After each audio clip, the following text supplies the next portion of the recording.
So we're going to get a presentation as well from the fantastic Wayne Kijiner, who is coming to you from Fiji. And for those of you who don't know, Fiji is having a serious COVID crisis at the moment. So I'm super grateful for Wayne to be joining us, and another member of MISA for Pacific as well is also in the crowd, Danity. So hi, Danity. And Wayne's going to be share screening and doing his presentation on what MISA's been doing. So thanks so much, Debbie, and over to you, Wayne. Thank you so much, Tale. Hello, everyone. Yahweh. My name is Wayne. I'm from the Marshall Islands. This is currently my 4th year in Fiji. I've been studying at the University of the South Pacific, engineering and physics. So let me just quickly share my screen. Can you all see? Okay. Yes, got it.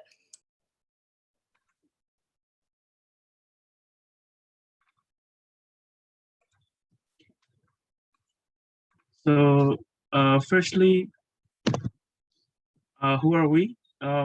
We are the Marshall Islands Student Association. So we comprise of Marshallese students studying at both universities, University of the South Pacific and the Fiji National University. So we started out as a group of students just wanting to share our stories with the other students from the region, and we wanted to raise awareness on the nuclear issue in the region. We found that when we came to study in Fiji, not a lot of the students on campus here in Fiji did not actually know about the history of nuclear testing in the Marshall Islands. And for ourselves, we did not know about the history of nuclear testing throughout the Pacific region. We've heard stories about French Polynesia, Australia, Kiribati, but we didn't know to what extent these nuclear tests were happening in the region. So our goals are firstly to raise awareness on the nuclear issue in the region and maintaining this awareness through student-led activities by talking with students and doing some cultural and engaging with them. Over the years, we've grown a network and we've engaged with partners such as ICANN, Young Solawara, and then they've helped us really a lot in pushing the narrative and talking about the history of nuclear testing in the Marshalls. And one of our main campaign is what we call My Fish is Your Fish, which is based on this truth that we are all connected by the same ocean. So this idea that being connected by the same ocean, we try to connect with our students and let them know that these issues are not our own. Being connected by the ocean means that our history of nuclear testing is also the history of contamination and the destruction of nuclear weapon affecting those throughout the region in the Pacific. It gave us a means to connect with the students as they are the future leaders in the region, as well as a way to reach out to current leaders of the country. So MISA has done some work in writing letters to governments, like for example our own. We've reached out and tried to get them on board with the TPNW, and moreover,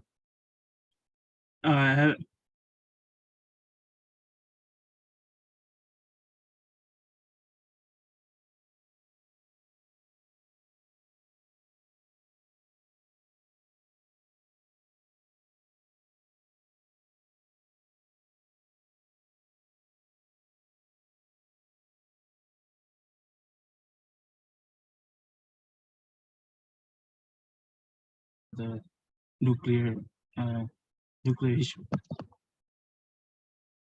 Some of our work we've done webinar sessions or Talanoa session. Uh, these are just like some pictures of what we've done. Um, so the picture, this picture here is very powerful. I really like this one because it shows uh, the old lady there is Miss Betty Edmond. She's a nuclear uh, survivor in the Marshall Island, and we had the honor of talking with her and her telling her stories. And we did this and we recorded, and then the video is available on YouTube. It's called "My Fish is Your Fish," so you can always view that. But I really like this pictures because you can see three different generations. So this is the older generation sharing her story to the second generation and the youngest, the third generation. Uh, Moreover, there's a famous picture of a nuclear victim, a boy. His name is Iroji Gibbonleaf, we can see here. This picture is widely used all over the world whenever people are talking about the nuclear issue and the testing in the Marshall Islands. So what we found out was Betty Edmond was the brother of this young boy in the picture who passed away many years before he grew up to be a full adult. And this is her sharing her story with us. And we were really grateful. We had the highest honor of talking with her and capturing her story in form of a video documentary. Um, and these are some of our activities in USP. The girl here in the far end, that's Myra. He's one of our MISA members, and the boy on the other end, it's Nimaya. They're both MISA Marshall students studying in Fiji, and they're also descendants of survivors. And we had the great opportunity of talking with Ms. Vanessa Griffin um, and sharing these stories and experience with the students at the university. Um, and so why is this important? Like I said, we noticed that the lack of awareness of this history was really present at the university. Like many of our friends did not know this history, and ourselves with regards to what happened in the rest of the Pacific. Um, and also there is this really strong need to resolve the nuclear history. The late RMI Minister Tony DeBroom once said there can be no closure without full disclosure. Moreover, one of our main platforms of raising awareness we've done since 2017 is the Nuclear Victims Remembrance Day March, uh, which is done on March 1st.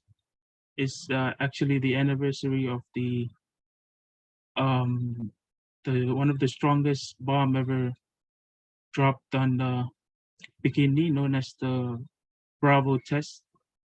Um, it is said that this bomb is 1,000 times stronger than the one dropped on Hiroshima.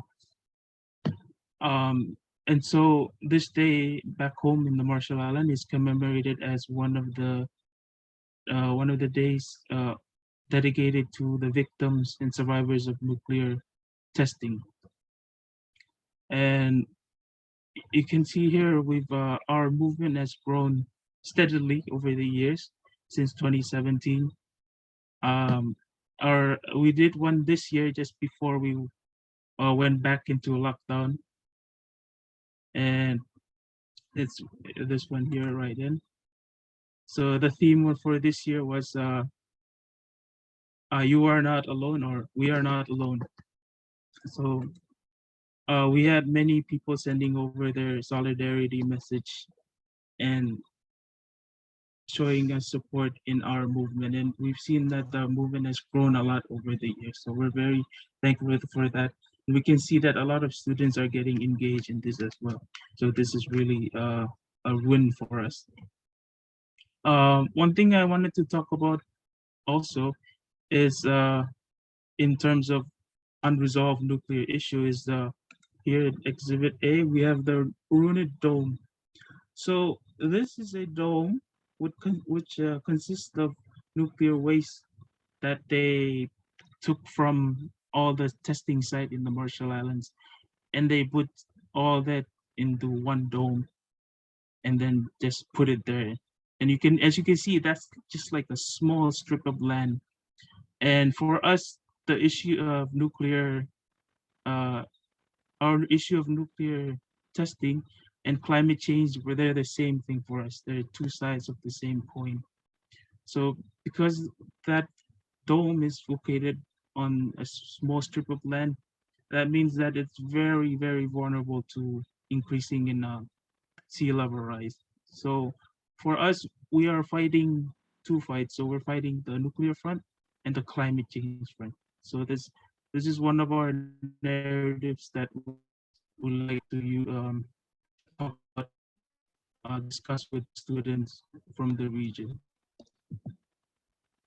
Uh, Lastly, final note: resistance is forever. History tends to repeat itself. So this part of history is one we simply cannot afford to repeat.